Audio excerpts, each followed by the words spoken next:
Sir जी ऐसा है कि मैं ब्राह्मण कुल से हूँ और बचपन से इससे अनेक देवी देवताओं की पूजा करता आ रहा था और अनेक देवी देवताओं की भक्ति की है मैंने। उससे मैं देवी का भगत था और देवी मेरे को भी दर्शन दिया करती थी साक्षात, तो उसी हिसाब से उसी भक्ति में लीन था। 2012 में मैं जब देवी की साधना कर रहा था तो मुझे अचानक ऐसा लगा कि मेरे को कोई ना कोई भगवान मिलने वाला है जो कोई बहुत ही जबरदस्त है।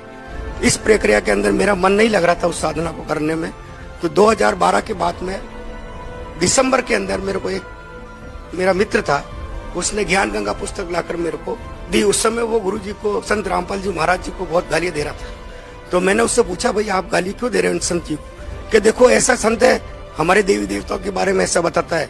तो मैंने कहा इसमें ऐसा क्या बता दिया?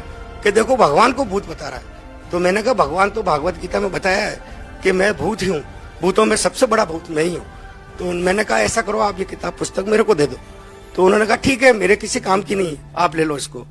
मैं उस पुस्तक को लेकर जब घर पे गया और मैंने उसको ध्यान से पढ़ा, तो उस पुस्तक को पढ़ने के बाद में मेरे एक श्री देवी का फोटो लगा हुआ था, तो उस देवी को मैंने प्रणाम किया। मैंने कहा अगर ये कबीर साहब भगवान है और ये संत जो बता रहे हैं वो सही है तो मुझे इनसे मिलना है। उस दौरान क्या हुआ, मेरे को अनेक देवी देवता नजर आते थे खुले तौर पर, तो मेरे को लगा ये मेरे को रोकना चाहते हैं। तो जैसे ही मैं रात को सोने के लिए गया तो बिस्तर पे जैसे मैं लेटा, थोड़ी देर बाद में स्वयं कबीर साहब आए लेने के लिए। तो मैंने देखा स्पष्ट रूप से, तो मैंने कहा ये कौन है? तो मैंने उनसे पूछा कि आप कौन है? कि अच्छा बेटा बताओ मैं कौन लग रहा हूँ आपको? मैंने कहा आप कोई भगवान ही लग रहे हैं। अरे मैं भगवान ही तो हूँ। मैंने बहुत ध्यान से देखा कबीर साहब के गोल्डन कलर के हेयर, सुनहरे बाल और रक्त वर्ण का, और वो जिह्वा से नहीं बोल रहे, ध्वनि से उनसे बात हो रही थी मेरी। तो मैंने उनसे थोड़ा प्रश्न पूछना चाहा।